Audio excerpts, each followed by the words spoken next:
Salam, xoş gördük əziz izləyicilər sizləri Simurq TV-nin Görünməyən Tərəfləri adlı podkastımızda. Bugün sizlərə demək olar ki, faktiki olaraq post-pandemiya dönəmindən sonra Azərbaycan cəmiyyətinin 45, 50, hətta bir qədər də iddialı danışıb 60%-nin əziyyət çəkdiyi bir mövzudan danışacağıq. Ürəyim ağrıyır. Yoxsa panik atakam? Yoxsa hansısa təşviş, həyəcan pozuntusundan görəsən əziyyət çəkirəm. Deyəsən infarkt keçirdirəm. Siz bilmirsiniz, mənim ürəyim çox pis xəstədir, mən öləcəm. Məsair və ilaxır kimi ifadələrlə özünüzü qorxudursunuz. Məhz bu qorxularınıza elə bugün, burada, indi qalib gəlməyimiz üçün bizim Simurq Psixologiya və Spiritalizm Mərkəzinin dəyərli psixoterapevt, reqresoloqu, həkim, psixoterapevt, reqresoloq Nigar xanım Babayeva. Xoş gəlmisiniz Nigar xanım, necəsiz? Sağ olun. Bugünkü mövzumuz çox, necə deyərlər, aktual mövzudur. Ürəyim ağrıyır, yoxsa panik atakam və s. və ilaxır. Bəli. İndi sual verim Nigar xanım. Ürəyimiz ağrıyır, yoxsa panik atak keçirik? Və bunu bir həm kardioloq, həm də psixoterapevt olaraq istəyirəm ki, aydınlaşdırasınız bizim üçün. Gəlin ondan başlayaq ki, insanların bir çoxunun panik atak keçirdiyi zaman ilk ağlına gələn şey nədir? Təbii ki, birinci onu düşünürlər ki, ürəyimdə problem var. Çünki burada məsələ əlamətlərin çox oxşar olmasıdır. Məsələ ondan ibarətdir ki, panik atak keçirən bir insanda həmən bu simpatik sinir sisteminin aktivləşməsi nəticəsində elə bir əlamətlər meydana çıxır ki, onda artıq boğulma başlayır, nəfəs çatışmazlığı olur, hətta ürək ağrısına bənzər ağrılar, psixosomatik ağrılar ola bilər. Yəni o qədər gərginlik artır ki, bu halda olan insanlar çox zaman düşünürlər ki, çox böyük ehtimal ki, bu ürəklə bağlıdır. Və belə insanlar, belə şəxslər ilk olaraq təbii ki, yəni bu həm də panik atak elə bir vaxtda olur ki, tamamilə sakit vaxtı, insan heç bir şey etmədən sakitcə evində otura bilər.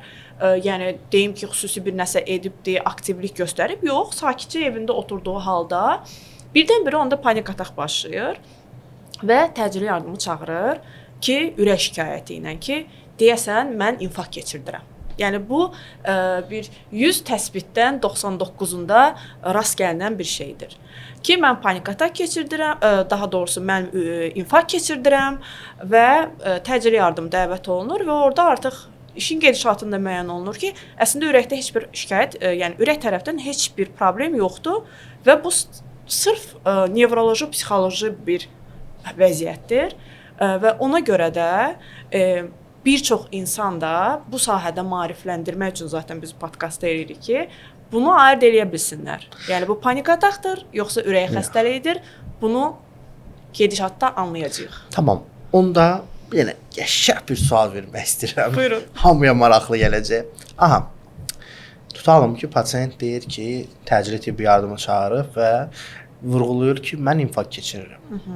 Bir həkim, kardioloq və psixoterapevt olaraq pasiyent ilk öncə hardan başlamalı? Nə ilə bilməlidir ki, məsələ psixolojidir, yoxsa fiziolojidir? Birinci ondan başlayaq ki, bayaq qeyd etdiyim kimi, belə hallarda çox zaman xəstə, biz ona təbii ki, pasiyent adlandırdığımız üçün xəstə deyirəm, yəni təcili yardımı dəvət eləyir. Təcili yardımın ilk etdiyi şey ürək şikayəti olduğu üçün elektrokardioqrafiyanın çəkilməsi olur. Bəli. Və elektrokardioqrafiya burada ilk və belə deyək də optimal müayinə üsuludur ki, biz bunun ürək mənşəli olub-olmadığını təyin edək.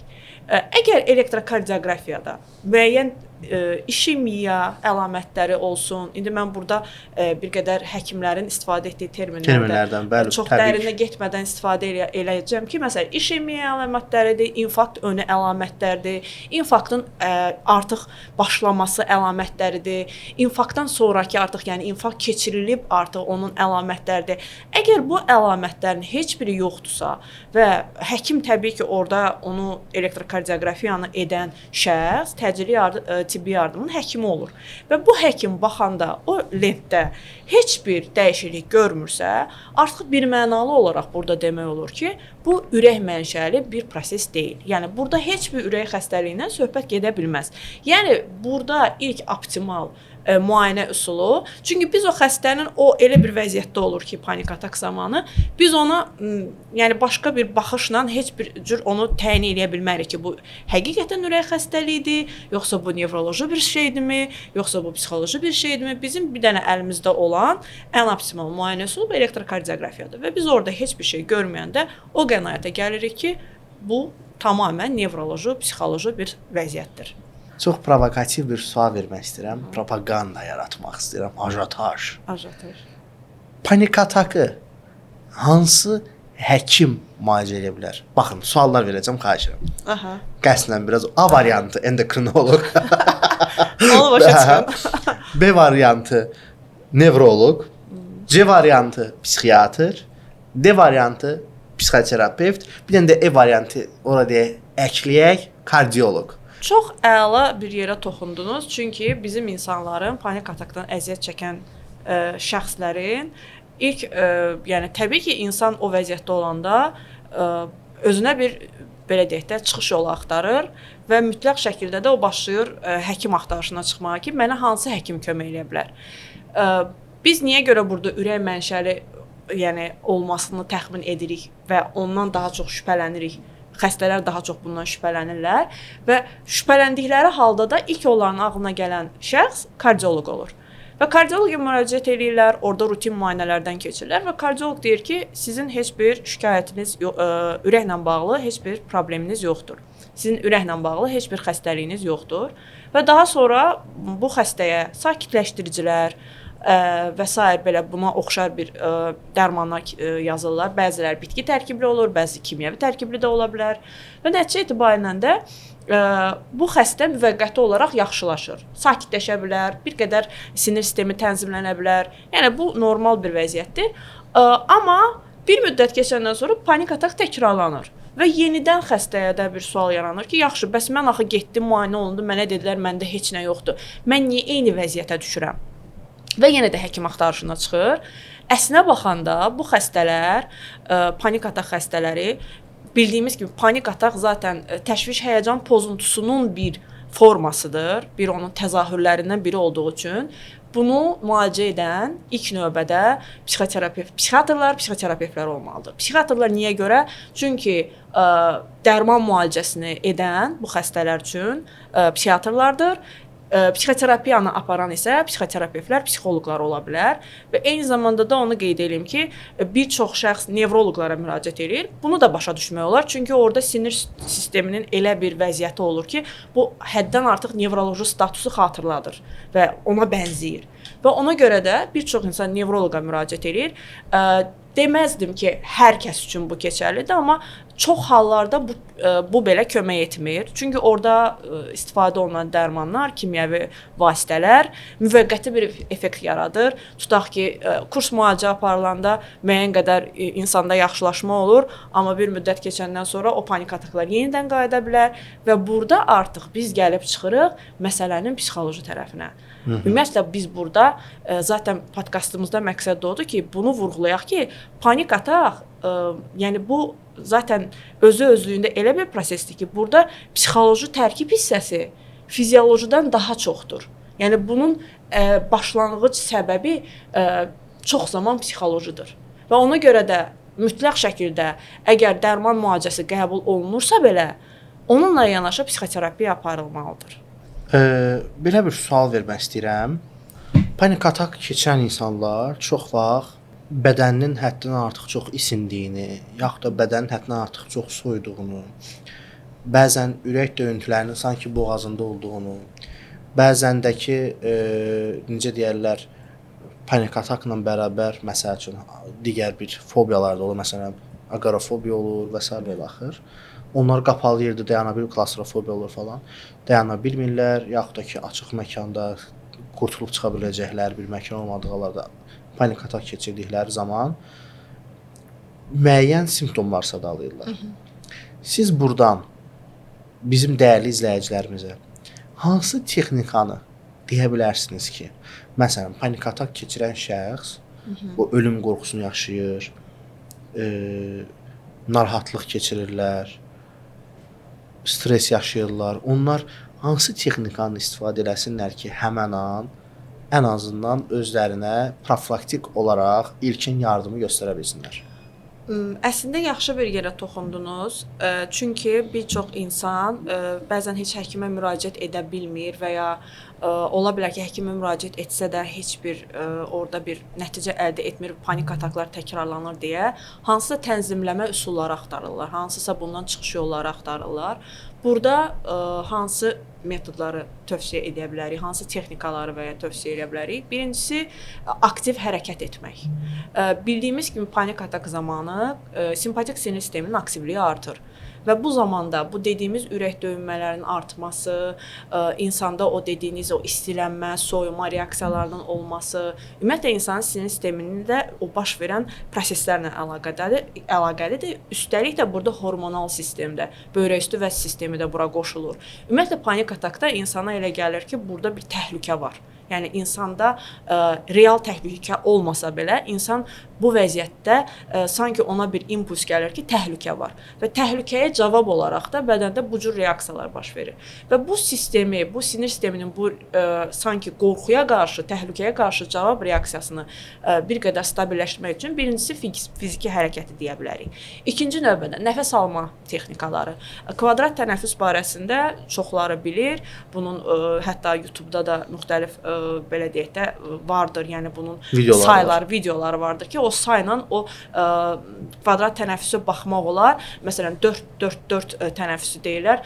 4 dəfə dərindən 4 sayda dərindən nəfəs alır, 4 sayda saxlayır, 4 sayda verir və bu sikli sonradan yenidən təkrarlayırlar və bu ümumiyyətlə bu tənəffüs texnikalarını əvvəlcədən insan öyrənəndə və həmin anda tətbiq edəndə də müəyyən qədər o sinir sistemini tənzimləməyə başlayır. Niyə görə? Bunu da izah edəcəm. Tənəffüs burada çox önəmlidir. Çünki birinci nə dedik? Simpatik sinir sistemi aktiv idi.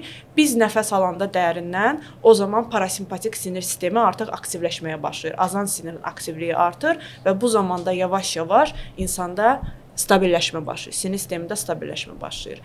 Əlavə olaraq nəyə deyə bilərəm? Məsəl üçün isti-soyuq. Məsələn duşda o kontrast duş deyirlər. Məsələn soyuq, isti, soyuq, isti. Məsələn onu eləyəndə yavaş-yavaş o da eynilə sinir sisteminə təsir etdiyi üçün yavaş-yavaş insanı o vəziyyətdən çıxarda bilər.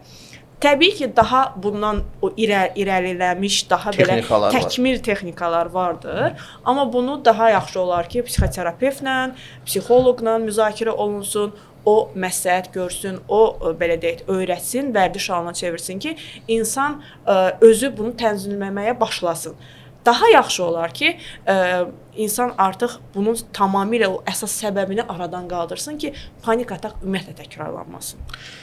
Reqressiya seansları ilə panik atakı müalicə etmək olur. Bəli, dəfələrlə olub ki, biz panik atakı bu vasitələrlə müalicə etmişik, yəni bu metodla müalicə etmişik. Ümumiyyətlə siz özünüz müalicədə konkret hansı metodlardan istifadə edirsiniz? Konkret olaraq biz hipnoterapiya metodundan istifadə edirik, daha sonra dediyimiz o reqressiv terapiya metodundan istifadə edirik və psixoterapiyada müxtəlif o inteqrativ bir neçə metodun qarışığı olaraq, yəni burada koqnitiv davranış terapiyası da istifadə olunur və s. Yəni bunların hamısını kompleks şəkildə istifadə eləyəndə çox belə tez müddətdə panik atakı aradan qaldırmaq olur. Panik atak xəstəliyindən əziyyət çəkən, yəni bu təşvişi həyəcan pozuntusunun bir növüdür, psixiatrik xəstəliklərin A kateqoriyasına daxildir.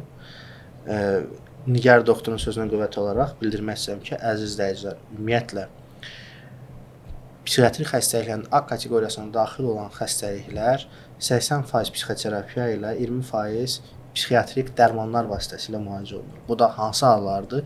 Orta ağır, ağır və kəskin ağır dərəcələrdə aidiyyatı üzrə aidiyyatı həkimin yazdığı dərmanlarla, yəni və yaxud Nigar doktorun vurğuladığı kimi. Əgər panik atakdan əziyyət çəkirsinizsə, psixiatraya müraciət etməlisiniz və aidiyyatı üzrə psixoloqa, psixoterapevtə gəlməlisiniz. Yəni sistem bu şəkildə işləyir. Ancaq bəzən isə bəzi hallarda bayaqları mən A, B, C, D, E kateqoriyaları vermişdim. Bəzən isə hormonal disbalanslıq yaranır. Məsələn, TSH, T4, T3 və yaxud da ki, qadınlarda prolaktinin qalxıb enməsi, menstrual siklin pozulması və sair və ilax aybaşı pozuntuları. Kişilərdə isə prostatit və yaxud da prostat adenoması falan yaranır, testosteron fərqi yaranır və bu tip hallarda bəzən zob xəstəliyinin olması belə panik ataka gətirib çıxara bilir deyə məhz bu səbəbdən bayaqları mən bu belə deyək də bu tibbin bu növlərini sadaladım ki, ən birinci müraciət etməli olduğunuz yer psixiatr və psixoterapevt. Psixoterapevt və ya psixiatr aidiyyatı üzrə sizdə hər hansı bir psixoloji səbəb aşkarlamasa, bu zaman siz digər xəstəlik həkimlərə belə deyək də ixtisaslaşmış həkimlərə müraciət edə bilərsiniz. Bir dənə də qəşəng bir sual hazırladım beynimdə. Demək, panik atak xəstələri panik atak olacam deyə düşünüb təkrar panik atak keçirdə bilərmi? Əlbəttə ki, yəni bu sikldir, belə deyək. Bu bir dövriyyədir. Panik atak xəstələrində elə bir dövriyyə yaranır ki, onlar bir dəfə panik tutaq ki, fərz edin, bir dəfə, 2 dəfə, 3 dəfə artıq panik atak yaşadıkdan sonra artıq o vəziyyətdən qorxmağa başlayırlar. Çünki orada elə bir ruh halı olur ki, insan düşünür ki, öləcək. Yəni o həqiqətən də, yəni mənim şahid olduğum belə кейslər var ki, mən hətta belə yaxın insanlar olub ki, mən onların yanında olmuşam həmin vəziyyətdə ki, yəni mən bu dəqiqə öləcəm də. Yəni elə et ki, mən bu vəziyyətdən çıxım və bu insanlar vəziyyətdən çıxır. Sonra artıq qorxmağa başlayır ki, mən yenidən bu vəziyyətə düşərəm. Və orada bir nüans da var, köməksiz qalma qorxusu, tək qalma qorxusu. Tək qalmaqdan qorxurlar, köməksiz qalmaqdan qorxurlar. İstəyirlər ki, yanında elə bir insanda, məsələn, böyük adam olsun ki, yetişkin bir şəxs olsun ki, birdən o panik atak tutsa, onun yanında olsun, onu vəziyyətdən çıxardan bir şəxs olsun.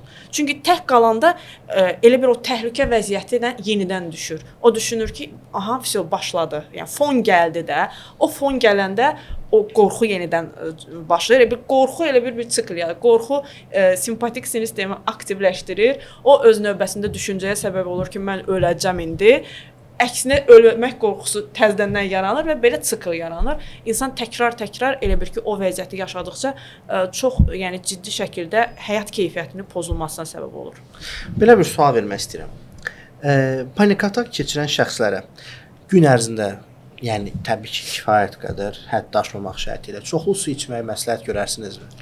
Mən burada su içməkdə bir problem görmürəm. Təbii ki, burada bir insanın ümumi sağlamlıq göstəricilərini nəzərə almaq şərti ilə biz bunu edirik. Normalda zaten sağlam, o praktik sağlam şəxslərə tövsiyəmiz hər zaman odur ki, bir həkim kimi litr yarım bir gündəlik su içmək lazımdır, ümumi sağlamlığı qorumaq məqsədi ilə. Ona görə də panik atak xəstələrində xüsusi belə istisna yoxdur ki, yox, su içməməlisiniz və ya daha çox su içməlisiniz, belə bir məhdudiyyət yoxdur. Bir sual vermək istəyirəm. Nəyə görə bu sualı verdim? İndi özüm izahatını verəcəm ki, bu sual verməyimin səbəbi nədir? Bilirik ki, panik atak zamanı bədəndə kortizol hormonu artır. Bəli. Və bu kortizol hormonu da böyrək üstü vəzdə ifraz olunduğuna görə avtomatik olaraq bağırsaqlarda serotonin, beyində, prefrontal korteksdə, bazal qanqliyada dopamin, endorfin, beta endorfinin belə deyək də ifrazatın qarşısını alır. İndi sizə bir dənə də dolayı yoluna yenə provokativ bir sual vermək istəyirəm. Bu günləri sizin əlinizdən atəşə tutacağam hamını. Problem yoxdur, bilirəm. Ona görə də rahatam. Mənə deyə bilərsinizmi? Bugün coaching, 3 aylıq kursun psixoloqları, yaşam koçları, yəni hamısı da o coaching dedi, onları da götürürəm. 3 aylıq kursun psixoloqları, bu təzə bir dəbə minibdir. Yaxşı psixoloq boşanmış olmalıdır. Kimi? Psixoloqların. Buna çox gülərəm. Zaten gülürük də. Bu tip psixoloqların və yaxud da digər o mütəxəssislərin sözlərini deyəcəm sizə indi. İstəyirəm siz bir onları analiz edəsiniz. Nə? Panik atak, qorxma, gəl 2 dənə bioenerji seansı, yaxud da ki 2 dəfə sən də narahat olma, bir dənə şuraltı qazma eləyəcək, düzələcəksən. Gəl sənə bir dənə teta eləyək, düzələcəksən. Hə, panik atak ilə də qorxulu deyil, maksimum 2 seansa sağalan bir şeydir. Yalandan deyirlər ay 10 seans, 15 seans. İndi sual vermək istəyirəm belə. Bu deyilənlər nə qədər həqiqəti özündə əks etdirir? 1. İkincisi, sağalmaq seansların sayından asılıdır yoxsa pasientin özündən? Burada hər şey individualdır. Gəlin bundan başlayaq. Ümumiyyətlə bir pasientin hansısa metoda cavab verməsi, ondan bir belə deyək, uğur əldə etməsi və bu məsələnin çözülməsi tamamilə individual bir xarakter daşıyır. Yəni bir pasient ola bilər ki, onunla sən bir seans işləyərsən, söhbət sizin dediyiniz metodlardan yoxdur, daha çox bizim istifadə etdiyimiz metodlardan gedir. Bunu da mən demirəm, bunu da deyənlər deyir. Deyənləri qoyuram qırağa, amma bizim istifadə etdiyimiz metodlarda bir seans kifayət bəzən edir, bəzən etməyə bilər. Hər insanın individual bir quruluşu var, bir strukturu var. Ümumiyyətlə orada şuuraltının, şuurun, şəxsiyyətin tipi var və s. Yəni insanın yaşadığı travmalar var. Bir çox orada nüanslar var, aspektlər var, hansı ki biz onların hər birini nəzərdən keçirməliyik. Bir seansa sağala bilərmi? Bəli, sağala bilər. İstisnai hallar. Hər kəs üçün keçərlidirmi? Xeyr, hər kəs üçün keçərli deyil. Yəni bu istisna da ola bilər. Bəzi hallarda ki, hə bir seansa sağ. Hətta sizin dediyiniz o coachların özlərində belə o bəzi bir ifadə var, deyir, rus dilində deyirəm, novichkan vizot. Yəni o ilk başlayan insanlara hər zaman onlarda yaxşı alınır da. Yəni onlar elə xırda bir şeylə hətta o nöqtəsinə düşə bilərlər, təsadüfən düşə bilərlər, hətta deyərdim. Yəni bilməyərəkdən düşə bilərlər, amma sağalda bilərlər. Yəni o da ehtimaldır. Təbii. O belə bir amma ehtimaldır. Amma ehtimaldır. Yəni hər zaman belə olurmu? Təbii ki, yox. Hər zaman belə olmur. Panik ataq heç də düşünüldüyü qədər bəsit bir proses deyil. Deyil, yəni. Panik atağın bəzən arxasında insanın yaşadığı çox ciddi bir psixoloji bir problem olur, bir travma olur. Bəzən o travmanı biz gedib elə bir yerdə, yəni o qazma dediniz, o yadıma düşdü. O qazıb elə bir yerdə gedib tapırıq ki, uşaqlıqda hardasa, yəni ən dərin bir yerlərdə, şuuraltıda hardasa gizlənibdir. Biz gedib onu aşkara çıxardırıq ki, sən demə panik ataq səbəbi budur. İnsan məsələn atasız qalıbdı, atası rəhmətə gedibdi uşaq yaşlarında və onda o təklik qorxusu qalıbdı və hər dəfə də artıq böyümüş halda, yəni yetkin yaşda o hər dəfə tək qalanda eyni reaksiyanı, eyni qorxu reaksiyasını yaşayır və panik ataq formasında özünü göstərir. Görün hara getdik çıxdıq. Belə baxanda çox belə dərin bir yerə getdik çıxdıq. Ona görə də bu tamamilə individualdır. Amma yenə də deyirəm, buna heç vaxt bəsit bir proses kimi baxmamalıyıq. Mən isə öz növbəmdə istərdim ki, əziz izləyicilər, sizlərə bir şey çatdırım ki, bu yalnız məndə yox, elə Nigar doktorda da, İlnay doktorda da, Əyyub bəydə də və bizim komandamızın digər üzvlərində də biz hər birimiz hər zaman pasientlərimizin qarşısına əsas 5 şərtimizi qoyuruq. Birincisi, ev tapşırıqlarının doğru şəkildə yerinə yetirilməsidir. Çünki hər bir halda sizin sağalmağınız, sizin irəliyə getməyiniz, problemlərinizi həll etməyiniz sizin 90% özünüzdən asılıdır. Yəni psixoloji alyans dediyimiz bir şey var da, Bəli. o üçbucaq. O üçbucaq, istərdim ki, bu üçbucaq haqqında da siz danışasınız, psixoloji alyans haqqında. Yəni o nədir? Mən vurğulayıram, keçirəm, siz izah edərsiniz. Baxın, o psixoloji alyans düzgün şəkildə qurulanda, raport düzgün şəkildə qurulanda pasiyentin sağalmamaq ehtimalı yalnız onun öz, necə deyərlər, tənbəlliyindən deyək, öz yanlışlarından asılıdır. Və qaldı ki, bir seansa, 2 seansa sağalmaq istisnai hallarda bəzən olur. O Nigar doktorun vurğuladığı kimi o hədəfə toxunmaqla. Amma bu istisna hallardır. Bir çox hallarda isə vəziyyət necə olur? Bir neçə seansla. Yəni konkret olaraq biz deyə bilmərik ki, xəstəliklərin beynəlxalq təsnifatına görə, yəni XBT-yə görə məsəl üçün panik atak minimum 16-20 seans gəlməlidir. Yəni biz götürək hansısa bir pasiyentə də 16-20 seans eləyək ki, sən belə nəzərdə tutulub Ümumdünya Səhiyyə Təşkilatı bunu belə deyir. Sən bunu bəlkə o 10-cu seansa sağalacaq. Bəlkə də o 5-ci seansa sağalacaq. Bəli. Yəni sağlamlıq sizin özünüzdən asılıdır. Nə qədər bizim dediklərimizi eləsəniz. Və psixoloji alyans necə qurulmalıdır? Psixoloji alyansda əsas siz dediyiniz 3 dənə aspekt var, 3 dənə nöqtə var. Birinci nöqtə pasiyentdir. İkinci nöqtə ekspert və ya terapevtdir. Üçüncü nöqtə isə metoddur. Yəni bu 3 nöqtənin bir-birindən mükəmməl şəkildə bir bağlantısı qurulsa, orada uğur qazanmamaq şansı yoxdur. Təbii ki, burada istisna olaraq mən müəyyən diaqnozları vurğulamıram. Sizin dediyiniz o A kateqoriyası və nevrotik hallardan danışırıq biz. Biz yəni burada psixiatrik xəstəliklərdən danışmırıq və ya biz burada şəxsiyyət pozuntularından danışmırıq. Çünki orada tamam başqa sistemdir.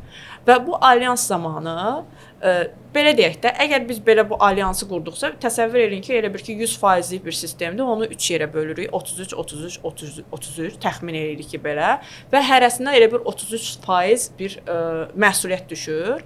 Amma burada çox zaman nə deyirlər? Deyirlər ki, əslində çox zaman deyirlər ki, yarı-yarıya bölünür də. Pasiyentlə terapevtin arasında məsuliyyət yarı-yarıya bölünür, 50%, 50%.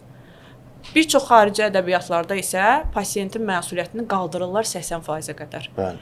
Ki, zaten məqsəd burada pasiyentin özünün öz həyatını tənzimləməsinə gətirib çıxartmaqdır. Ki, o dərəcədə artıq məsuliyyəti dərk edərək o yolda irəliləsin ki, artıq onun bir yerdən sonra terapevtə ehtiyacı qalmasın. Bizdə biraz bu sistem çox da elə o cür çalışmır. Daha çox terapevtə məsuliyyət qoyulur ki, yox, terapevt o necə deyək, o dartıb aparmalıdır məsələsi var. Bəli. Yəni burada o dediyimiz üçlü sistemdə əgər pasiyent öz məsuliyyətini yerinə yetirmirsə, sistem işləməyəcək. Əgər metod doğru deyilsə, sistem işləməyəcək. Əgər terapevt belə şəxsiyyət olaraqmı deyim, ya təcrübəli bir mütəxəssis deyilsə deyim, ya savadlı deyilsə, yəni İraq bizdən. O zaman əlbəttə ki, sistem işləməyəcək. Üçü də yaxşı olmalıdır ki, mütləq şəkildə. O alyansın nəticəsində də o uğur qazanılsın. Bəli. Panik atakın yaranma səbəbi nədir? Panik atakın yaranma səbəbi çox maraqlıdır. O bayaq mən düzdür travma mövzusuna toxundum ki, bu hansı travmatik təcrübənin nəticəsi ola bilər. Ümumiyyətlə panik atakda gəlin başlayaq ki, söhbət nədir? Əgər biz neyrofizioloji mexanizmlərə bir toxunsaq, bir onu izah etməyə çalışsaq, burada məncə toxunaq. Beyində belə bir reaksiya baş verir ki, beyin bir qeyri-real təhlükə görür. Yəni real təhlükə nədir? Onu izah eləyim. Tutaq ki, indi bizim burada görürük ki, o tərəfdən bir ilan gəlir. Bir zəhərli bir ilan gəlir. Bu real bir təhlükədir. Biz hamımız burada qorxacağıq. Çünki o həqiqətən də bizə həyati bir təhlükə daşıyır və bizə bir xətər toxundura bilər. Bizdə orada iki reaksiya olacaq. Ya biz buradan qaçmalıyıq. Fight or fight. Hə, ay sağ ol. Sizin o fight or flight məsələsi. Yəni ya qaçmalıyıq, ya da biz onu vurub öldürməliyik ki, o bizə xətər toxundurmur. Yəni bu real təhlükədir, düzdürmü? Panik atak xəstəsində real təhlükə olmur. Təhlükə onun beynindədir. Təhlükə onun olduğu mühitdə bir efemer bir şeydir. Yəni belə xəyali bir şeydir. O onu beynində daşıyır. Üzr istəyirəm, sözünüzü kəsirəm. Erikson psixoterapiyada dediyimiz kimi xəritənin özü real ərazi deyildir. Xəritənin özü real ərazi deyil. Yəni realla beyin xəyalın fərqini bilmir. Bəli, real insan beyni sizin sözünüzdə qüvvət xəyali olan bir proseslə bəzən realı eyniləşdirir. Bizim zaten şuuraltı sistemimiz çox zaman o hətta manifest edəndə bunu istifadə edirlər ki, zaten beyniniz xəyalı real kimi qəbul edir və s. və ilaxır. Və burada nə mexanizm olur? Təhlükə var. Anidən hansısa bir mühit, hansısa bir şərtlər olur ki, trigger bir şey olur. Bayaq dediyim kimi insan tək qalır, köməksiz qalır və ya məsələn elə insanlar var, bayaq vurğuladınız, insan çoxluğu olan bir sıxlıq olan yerdə, ola bilər hansısa açıq bir sahədə və ya insan liftdə olanda, məsələn bir qapalı bir mühitdə olanda, o zaman trigger işə düşür. İnsan düşünür ki, bu dəqiqə təhlükə var. Və təhlükə zamanı da nə baş verir? Dediyimiz kimi o kaskad reaksiyalar. Birinci, beyinə impuls daxil olur ki, hal-hazırda təhlükə var. Hal-hazırda biz köməksizik. Və sinir sistemi artıq başlayır prosesi aktivləşməyə. Qorxu, simpatik sinir sistemi aktivləşdi, böyrəüstü vəzi hormonları ifraz etdi. Sonra bütün o orqan və sistemlər başladı bunun doğrultusunda müəyyən o proseslər baş verməyə, ürək döyünmə artdı, nəfəs darlığı, boğulma, öləcəm hissiyatı və s. və ilaxır və bunun da nəticəsində insan bir növ həqiqətən də kollaps vəziyyətinə düşür və biz bunu panik atak adlandırırıq. Əla. Son olaraq Nigar doktor, belə bir sual vermək istəyirəm. Ürək ağrısı, həyəcan, yoxsa panik atak? Görünən və görünməyən tərəflər. Görünməyən tərəflər barəsində onu vurğulamaq istəyirəm ki, mən yenə də yəni bunun üzərində dayanacağam ki, çox zaman panik atağın səbəbi psixoloji olur. Və bizim insanlar, düzdür, ixtisaslaşmış həkimlərə müraciət eləyirlər və bunu başa düşürəm, dərmanla müalicə etməyə çalışırlar. Müəyyən qədər də hətta orada bir irəliləmə də olur, amma panik ataq böyük yəni ehtimalla və böyük belə statistikada götürsək, bu çox zaman psixoloji bir problemdir. Və biz o psixoloji problemi ancaq psixoterapiya vasitəsilə aradan qaldıra bilərik. Bunu xüsusi vurğulamaq istərdim, çünki bu diqqətdən qaçır. Təşəkkür edirəm Nigar doktor. Belə əziz izləyicilər, bu gün bir podkastımızın daha sonuna gəldik.